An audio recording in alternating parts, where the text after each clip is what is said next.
At sa pag-usad ng mga araw, mabagal na pagtaas ng sahod, mabilis na pagtaas ng bilihin.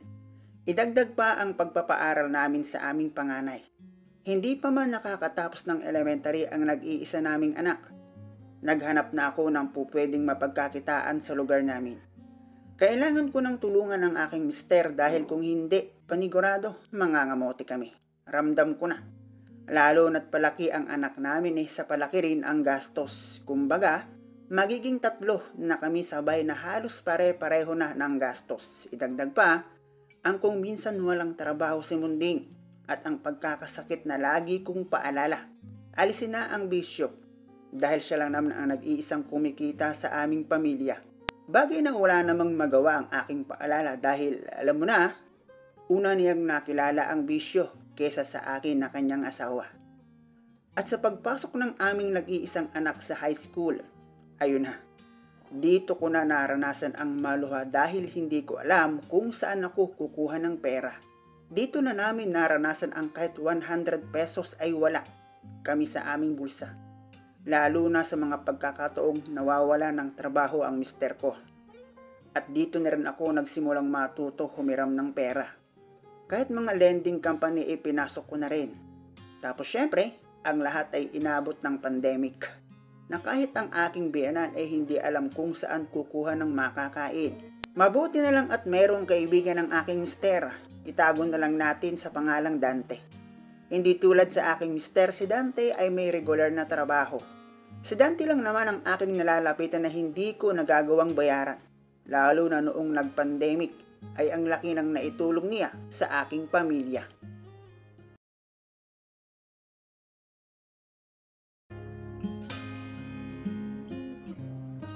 Sa totoo lang, halos ayaw ko nang magpakita kay Dante sa hiya dahil wala akong magawa upang suklian ang mga naitulong niya sa amin.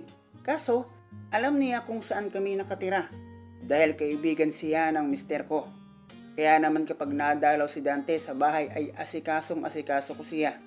Yun na lang kasi ang kaya kong gawin para kahit papaano ay mabayaran siya sa pagpaluwag niya sa amin. Kung minsan nga parang gusto ko nang patulan ang mga pambobola niya. Keso pag ako raw ang mga ngailangan, huwag na akong mahiyang magsabi dahil maganda at sexy naman ako. At alam ko, bukod sa mapera si Dante, wala pa ni isang bisyo. At ang alam ko may sarili na rin siyang bahay, kaya kahit sino ay hindi imposibleng magkagusto kay Dante. Bukod pa doon may itsura din naman siyang lalaki. Hindi rin ako makatanggi na hindi siya replyan kapag nagpapadala siya ng message sa akin. Lalo na kung minsan siya pa ang nagpapaload sa akin. Bagay na nililihim ko na lang sa aking mister. Hindi naman sa pagyayabang totoo ang sinasabi sa akin ni Dante na ako ay maganda at sexy. Dahil kahit ang pinsan ng aking mister ay tinalo ko pagdating sa pag-aalaga ng sarili.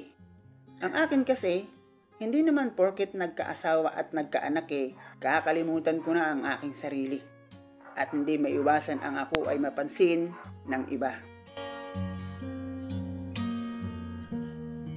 Bukod sa hindi na namin pa nagawa ang sunda ng aming panganay, ramdam ko na habang lumilipas ang panahon ay nagiging malamig na ang bawat gabi sa amin.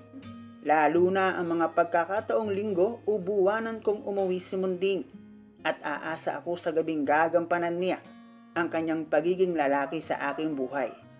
Kung dati natatawa ako sa mga napakinggan at nababasa ko na di umano yung mga mister nila kapag pagod hindi na makatapos ng isa or as in, hindi raw talaga gumagana. Totoo pala.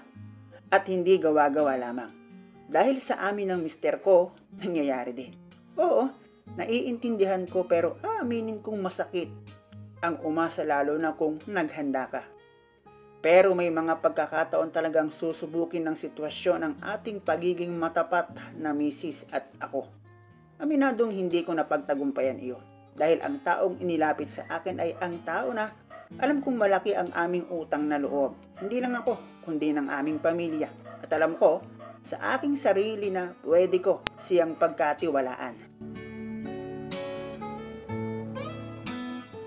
Nagkayayaan kami ng aking mga kapitbahay. Puro kami babae dahil mga pinsan sila ng aking mister at normal sa amin ang magaya ng inuman kapag mga walang ginagawa.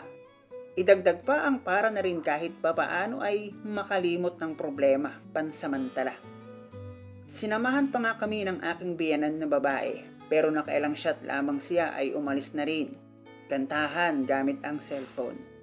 At dahil tanghali at mainit na panahon, tila nakatulong iyon upang ang ilan sa amin ay madaling talaban. Nakareceive ako ng chat mula kay Dante na pupunta daw siya sa bahay. Sabi ko, wala dito si Munding. Sagot naman sa akin ni Dante, hindi naman siya ang sadya ko, ikaw. Gusto lang kitang makasama magmerienda. Hindi na ako nakatiis at sinabi kong nag-iinuman kami ng mga pinsan ni Munding. Pero sinabi ni Dante na, ay, chat mo na lang ako kapag tapos na kayo. Alam mo naman, hindi ako nag-iinom.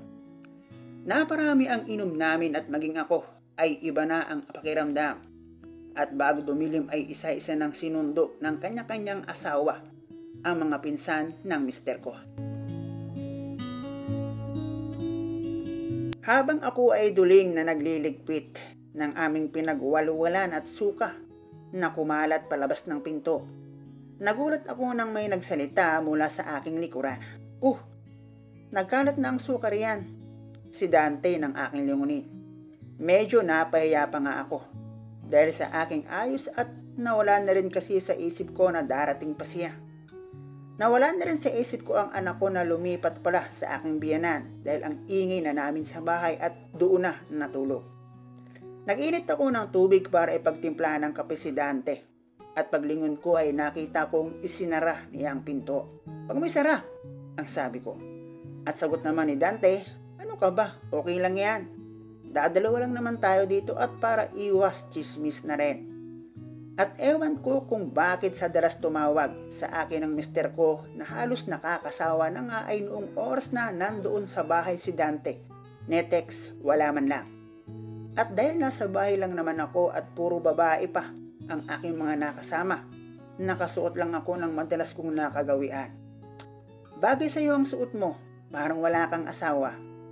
Hindi naman ako nakapagsalita dahil pakiramdam ko ay matutunaw ako sa kanyang titig sa akin. Kaya naman, ipinagtimpla ko na lang siya ng kape. At habang nagtitimpla ako ng kape, lumapit siya sa akin at meron akong napansin na para akong na-hold up. Hindi ako nakakilos. Isang bagay na hinahanap ko sa aking mister kapag uuwi siya ng bahay. Malaposte ng Meralco. Pakiramdam ko ay napadpad ako sa isang disyerto na malapit sa araw.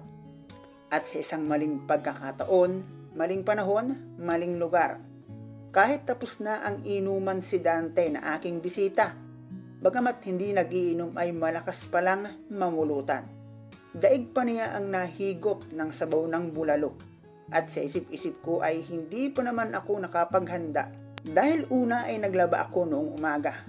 At noon namang matapos ang pananghalian ay nagdatingan ng mga pinsan ng mister ko at nagkaayaan nga magtagay.